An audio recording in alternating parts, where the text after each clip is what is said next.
Mari kita berpikir dan jawab pertanyaan-pertanyaan dari saya.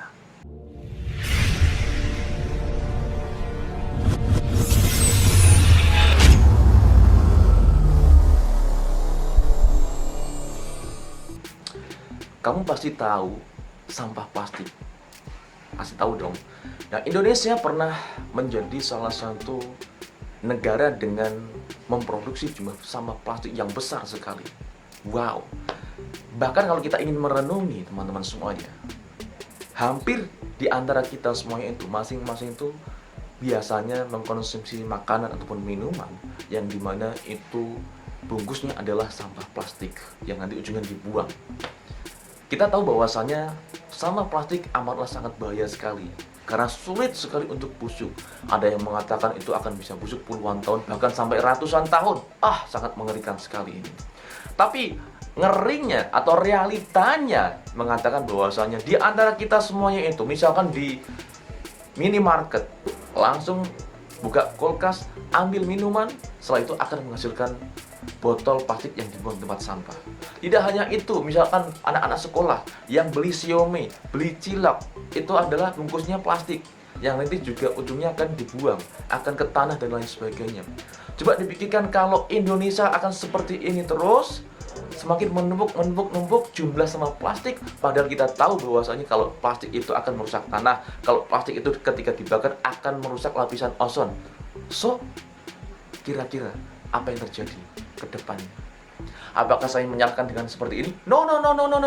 Saya tidak menyalahkan. Saya hanya ingin mengajak Anda berpikir dan juga ingin menjawab pertanyaan dari saya ini. Kira-kira solusinya apa? Tidak hanya itu. Anda tahu atau kamu tahu asap kendaraan bermotor ataupun mobil, katakanlah seperti itu. Makin kesini jumlah mobil, makin kesini jumlah kendaraan bermotor makin banyak. Dan itu otomatis akan menghasilkan asap-asap knalpot yang ujungnya akan merusak lingkungan, yang ujungnya akan terjadi sebuah polusi, pencemaran udara, dan lain sebagainya.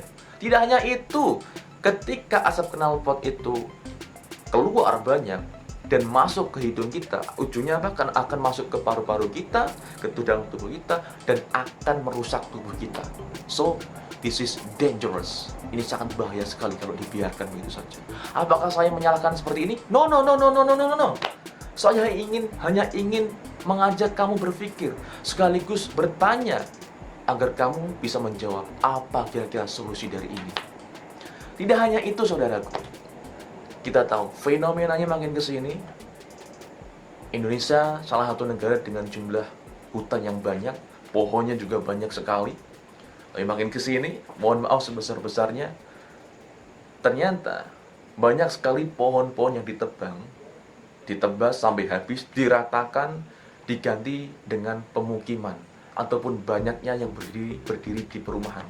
Mohon maaf, ya, saya tidak menyalahkan itu, tapi dampaknya yang terjadi adalah apa, teman-teman semuanya? Otomatis ketika pohon itu dicabut, ketika pohon itu ditebang, yang terjadi apa? Penyerapan terhadap air itu sangat menipis atau berkurang.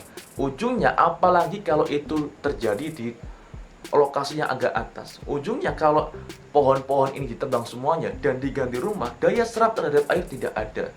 Dan akibatnya, bawahnya akan menjadi banjir. Wow, ini sangat mengerikan sekali. Apakah saya menyalahkan seperti itu? No. Saya tidak menyalahkan. Saya hanya ingin mengajak kamu berpikir, sekaligus bertanya, dan ingin kamu menjawab kira-kira gimana solusinya atas permasalahan ini. So, kita punya otak, kita harus merenung. Kira-kira dengan permasalahan ini, apa yang harus kita lakukan? Anggap saja di antara teman-teman, di antara kamu adalah calon pemimpin atau bahkan sudah jadi pemimpin. Kira-kira kalau melihat permasalahan seperti ini, sampah plastik yang semakin banyak, asap knalpot yang semakin membahayakan lingkungan, dan juga pohon-pohon yang ditebangi, yang digantikan perumahan, yang ujungnya itu mungkin akan terjadi banjir, yang ujungnya nanti daya serapnya tidak ada. Kira-kira apa yang bisa kita lakukan ke depannya untuk kebaikan negeri kita tercinta, untuk kebaikan lingkungan kita ini? So, please, mari kita renungkan. Saya tidak menyalahkan, melainkan saya hanya bertanya, sekaligus mengajak Anda berpikir. So, semoga lingkungan Indonesia makin kesini makin membaik dan kita semakin nyaman tinggal di Indonesia. Saya Edmi Istifaryadi, see you at the top.